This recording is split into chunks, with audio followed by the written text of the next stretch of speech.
Welcome to my channel study guide with Nisha. I am Nisha Tiwari. I hope कि आप लोगों को ये वीडियो पसंद आए और अगर पसंद आ जाए तो इसे लाइक कर दीजिए, मेरे चैनल को सब्सक्राइब कर दीजिए। सो यहाँ पे आज मैं बात करने जा रही हूँ CS के बारे में, कंपनी सेक्रेटरी के बारे में कि CS जो है वो कहाँ से करें। क्या उसका कोई कॉलेज होता है? क्या हमें कॉलेज रेगुलरली जाना होता है? तो नहीं, CS एक इंस्टीट्यूट है ICSI, जो आपको गूगल पे नॉर्मली आप गूगल पे सर्च कीजिए, ICSI की वेबसाइट होती है, वहाँ पे आपको जाना है। CSET होता है CSEET, जहाँ पे आपको रजिस्ट्रेशन करानी है। अब बात करते हैं CS कितने कोर्स होते हैं, इसको कितना वक्त लगता है करने में। वैसे अगर देखा जाए तो 3 से 4 साल आप पकड़ करके चलिए अपने हिसाब से। अगर आपके कोई अटेम्प्ट लग जाते हैं तो 5 से 6 साल आप नॉर्मली यहाँ वहाँ हो सकते हैं। अगर आप फर्स्ट अटेम्प्ट में सारी चीज़ें पास करते जा रहे हैं तो मैक्सिमम 3 से 3.5 साल। सबसे पहले आपको देना होता है CSET के बाद आता है हमारा एग्जीक्यूटिव के बाद आता है हमारा प्रोफेशनल। सबसे ज़्यादा पूछे जाने वाला क्वेश्चन ये है कि क्या हम CS आफ्टर 12th कर सकते हैं? क्या ग्रेजुएशन के टाइम पे अगर हम CS कर रहे हैं तो ग्रेजुएशन देना ज़रूरी है? ऐसा कुछ नहीं है। अगर आप 12th में हैं तो आपको जो है वो आप डायरेक्ट एग्जीक्यूटिव में एंट्री नहीं ले सकते हैं, आपको CSEET आपको करना ही होगा। CSEET करने के बाद आप एग्जीक्यूटिव में एंट्री ले सकते हैं। अगर आप ग्रेजुएशन है, आपकी ग्रेजुएशन पूरी कंप्लीट हो चुकी है, आपके पास उसकी डिग्री है, तो उसके बेस पे आप एग्जीक्यूटिव में जो है वो एंट्री कर सकते हैं, जिसकी फ़ीस होती है 15,000। अगर आप CSET कर रहे हैं, CSET करने के बाद में आपकी फ़ीस, अगर आप एग्जीक्यूटिव में जा रहे हैं तो आपकी फ़ीस होती है 10,500। ओके। CSEET जो है, CSEET में 4 एक पेपर होते हैं, वो ऑनलाइन होते हैं। ओके, ये ऑनलाइन 4 एग्जाम होंगे, आपको वो क्लियर करने हैं। उसके बाद में आपको एग्जीक्यूटिव में एंट्री करवानी है। एग्जीक्यूटिव जैसे ही होगा वहाँ पे आपको प्री एग्जाम देना होता है सबसे पहले, और फिर ODOP होता है, यानी 1 डे ओरिएंटेशन प्रोग्राम। वो सारी चीज़ें मैं आपको अगले वीडियो में बताऊंगी। फिलहाल मैं यहाँ पे आपको बेसिक चीज़ें बता रही हुई, कैसे क्या चीज़। बात करते हैं CS की सैलरी कि एक CS की सैलरी कितनी होती है।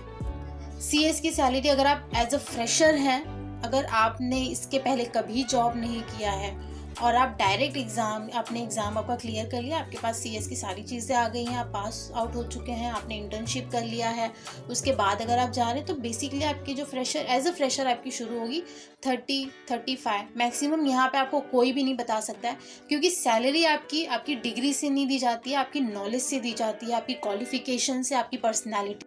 तो बात करते हैं कि CS की ट्रेनिंग कितने टाइम की होती है, कितने पीरियड की होती है।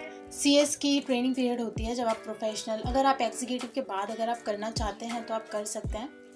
प्रोफेशनल में जब आप एंटर करते हैं तो प्रोफेशनल के बाद में अगर आपको करना है तो मैक्सिमम 1 साल का जो है पीरियड टाइम होता है आपका ट्रेनिंग पीरियड। अगर आपने उसके पहले वो ट्रेनिंग कर लिया है तो वेल डन, अगर आपने नहीं किया तो आपको थोड़ा सा उसमें समय लग सकता है, बस इससे ज़्यादा आपको जो वक्त है। बात करते हैं कि CS की टोटल फीस कितनी होती है। स्टार्टिंग में अगर आप CSET दे रहे हैं तो 1,000 रुपीज़, उसके बाद में आप एग्जीक्यूटिव में है तो 10,000। अगर आप ग्रेजुएट अपनी डायरेक्ट एग्जीक्यूटिव में जा रहे हैं तो 15,000। प्रोफेशनल लेवल में 18,000। कुल आपको अप्रॉक्सीमेटली मिला करके इंस्टीट्यूट के हिसाब से आपकी टोटल फीस हो जाती है 30,000 के आसपास। अगर आप क्लासेस कर रहे हैं तो क्लासेस का वो अलग होता है। क्लासेस का बेसिकली अगर आप एग्जीक्यूटिव में भी जा रहे हैं तो आपका 30,000, 40,000, 45,000 वो क्लासेस के हिसाब से होता है कि वो क्लासेस कितना बेस्ट है, उसके हिसाब से होता है। अगर आप सिर्फ इंस्टीट्यूट से ही करना चाहते हैं तो आपका टोटल अमाउंट आप मिला करके चल लीजिएगा, आपका 30 से 35 तक आपकी सारी चीज़ें हो जाएंगी। अगर आपको क्वेश्चंस पेपर लेने हैं, अगर आपको कुछ एक्स्ट्रा मटेरियल्स आपको लेना है तो वो सारी बुक्स हमें कहाँ से मिलती हैं, तो CS की बुक आपको इंस्टीट्यूट की वेबसाइट से ही मिल जाएगी, ICSI की वेबसाइट से ही। स्टडी मटेरियल से आपको वहाँ से बुक प्रोवाइड हो जाएगी। और जब आप फीस पे करते हैं, आपको CSEET में तो आपको बुक नहीं मिलेगी, आपको डाउनलोड करनी पड़ेगी। डाउनलोड करके आप उसका प्रिंट आउट निकाल लीजिए। जब आप एग्जीक्यूटिव लेवल में जाते हैं, एग्जीक्यूटिव में आप जैसे ही एडमिशन अपना कराएंगे, आपको एक एडमिट कार्ड आपका आ जाएगा, जो भी आपने फॉर्म फिलअप किया है वो सारी चीज़ें आपके पास आ जाएगी। उसके बाद 10 से 15 दिन का मैक्सिमम टाइम लगता है, ड्यूरेशन 10 to 15 डेज उतना आपको लगेगा, और बुक आपके यहाँ पे कुरियर हो जाएगी जो आपने एड्रेस दिया हुआ है। सेम प्रोसीजर आपका प्रोफेशनल में भी होता है। उसके लिए आपको बाहर से कोई मटेरियल आपको खरीदने की ज़रूरत नहीं है, या आपको कहीं पर जाकर ढूंढने की ज़रूरत नहीं है। वो सारी चीज़ें ICSI आपको प्रोवाइड कराती हैं।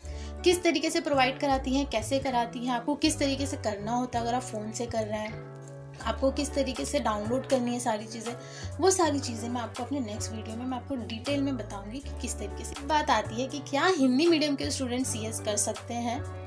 बिल्कुल कर सकते हैं। अगर आपको हिंदी में अगर आपको एग्ज़ाम देना है, आप दे सकते हो डेफिनेटली। हिंदी में भी आप दे सकते हो, इंग्लिश में भी दे सकते हो। आपको जो क्वेश्चन पेपर है वो इंग्लिश में आएंगे, बट आप हिंदी में डेफिनेटली एग्ज़ाम दे सकते हो। ऐसी कोई ज़रूरी नहीं है कि हिंदी मीडियम के अगर आप स्टूडेंट हो तो आप नहीं कर सकते।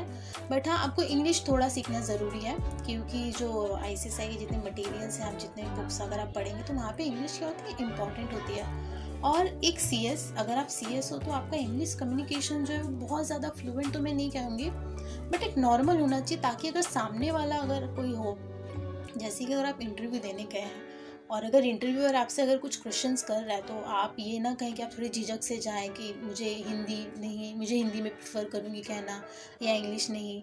तो इन सब चीज़ों को ध्यान में रखते हुए आपको इंग्लिश तो आनी ही चाहिए। बहुत एकदम तेज़ फर्रार वाली ऐसी तो नहीं, आप नॉर्मल इंग्लिश भी आप कर सकते हैं।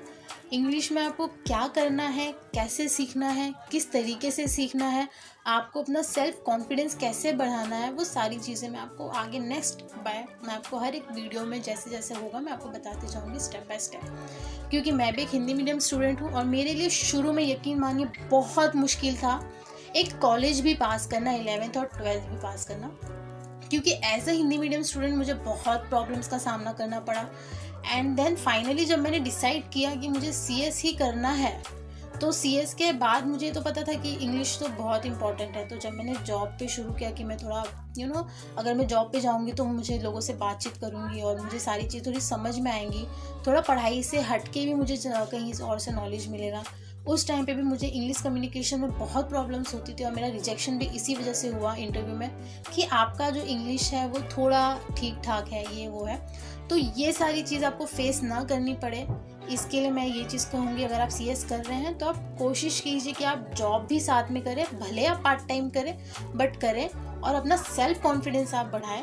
और इंग्लिश के लिए क्या चीज़ें कैसी करनी है, कौन सी मूवीज़ देखनी है, क्या सॉन्ग सुनना है, किस तरीके से आपको करना है, क्लासेस जाना है नहीं जाना है, हज़ारों ऐसे क्वेश्चंस होते हैं जो कि एक वीडियो में मैं आपको पूरी तरीके से तो नहीं समझा पाऊँगी, आपको गाइड नहीं कर पाऊँगी स्टेप बाय स्टेप में। तो इसके लिए आप नेक्स्ट वीडियो तक का इंतज़ार करें। अगर आपको आई होप कि ये वीडियो अच्छी लगी हो, आपको थोड़ी सी नॉलेज मिली हो मेरी तरफ से, तो आप चैनल को मेरे सब्सक्राइब कर दीजिए और लाइक शेयर कमेंट करना ना भूलें। Thank you so much.